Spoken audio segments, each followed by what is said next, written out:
Welcome to my channel. دوستوں، انسان اس دنیا میں ہزاروں سال سے رہ رہا ہے اور اس دنیا میں جہاں جہاں بھی انسان نے ڈیرے ڈالے ہیں وہاں اس نے اپنی باقیات چھوڑی ہیں۔ ان میں سے کچھ باقیات ایسی ہیں جن کو دیکھ کے آج کا جدید انسان بھی اس بات کا قائل ہے کہ اشرف المخلوقات نے جہاں جہاں ڈیرے ڈالے ہیں وہاں اپنے ہنر سے ایسے شاہکار تعمیر کیے ہیں جو آج بھی حیرت کا باعث ہیں۔ ان شاہکاروں میں دنیا کے 7 عجوبے بھی ہیں اور ان عجوبوں میں سے ایک عجوبہ اہرام مصر ہے جسے ہم پیرامڈ آف گزا بھی کہتے ہیں۔ دوستوں، آج سے تقریباً 4500 سال پہلے مصر میں ایک ایسا شاہکار بنایا گیا جو آج بھی لوگوں کو چونکا کے رکھ دیتا ہے، the great pyramid of گزا۔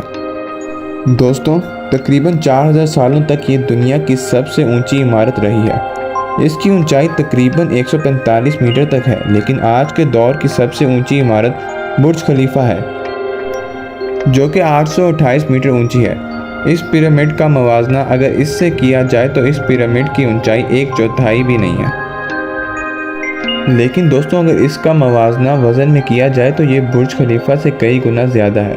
Us pyramid کا وزن 6 ملین ٹن تک ہے، جبکہ اس کے مقابلے برج خلیفہ کا وزن صرف 5 لاکھ ٹن ہے۔ یہاں حیران کر دینے والی چیز یہ ہے کہ اتنے بھاری بھرکم پتھروں کو رکھ کے اسے بنایا گیا جبکہ اس دور میں ہیوی مشینری کا نام و نشان نہیں تھا، یہاں تک کہ اس دور میں پہیے کی ایجاد بھی نہیں ہوئی تھی۔ ان میں سے سب سے بڑا پیرامڈ آف گزا ہے، جسے اس وقت کے دور کے بادشاہ فرعون خوفو کے نام سے بھی پکارتے ہیں۔ اس کے ساتھ موجود چھوٹے پیرامڈ کا نام پیرامڈ آف کافرے ہے، جو کہ فرعون خوفو کا بیٹا تھا۔ دوستوں، ایک تحقیق کے مطابق مصر میں 118 چھوٹے بڑے پیرامڈ موجود ہیں جو وقت کے ساتھ ٹوٹ پھوٹ کا شکار ہو گئے ہیں، لیکن پیرامڈ آف گزا اپنی صحیح حالت میں ابھی بھی موجود ہے۔ ان پیرامڈز کو مقبرے کے طور پر بنایا گیا تھا، اس وقت کے فرعونوں کو یہاں دفنایا جاتا تھا۔ دوستوں، وہاں کی قوم کا ماننا یہ تھا کہ جو بھی بادشاہ یعنی فرعون مرتا ہے اس کے بعد اس کے مقبرے میں اس کی نئی زندگی کا آغاز ہوتا ہے، جس کے لیے یہ اپنی ضروریات زندگی کا سامان اپنے ساتھ اپنی قبروں میں رکھتے تھے، جن میں ان لوگوں کے کھانے پینے کا سامان، کپڑے، زیورات، فرنیچر شامل ہیں۔ دوستوں، ماہرین نے اس سب کا پتہ وہاں موجود پیرامڈز پہ لکھی تحریروں اور نقش و نگار سے پتہ لگایا ہے۔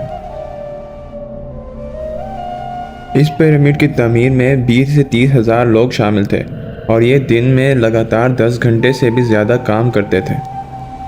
اس کی تعمیر میں جو پتھر استعمال ہوئے تھے ان کو 800 کلومیٹر دور سے لایا جاتا تھا اور اس کی کٹائی کے لیے کاپر کا استعمال کیا جاتا تھا۔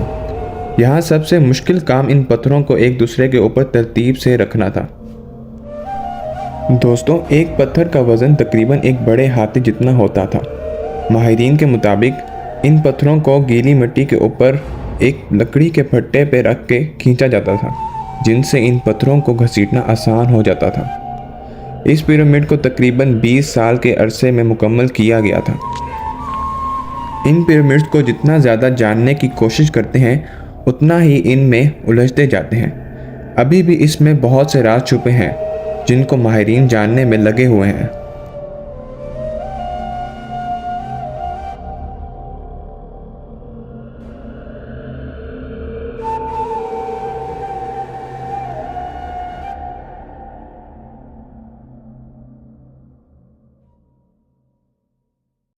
امید کرتا ہوں کہ آپ کو میری ویڈیو پسند آئی ہوگی۔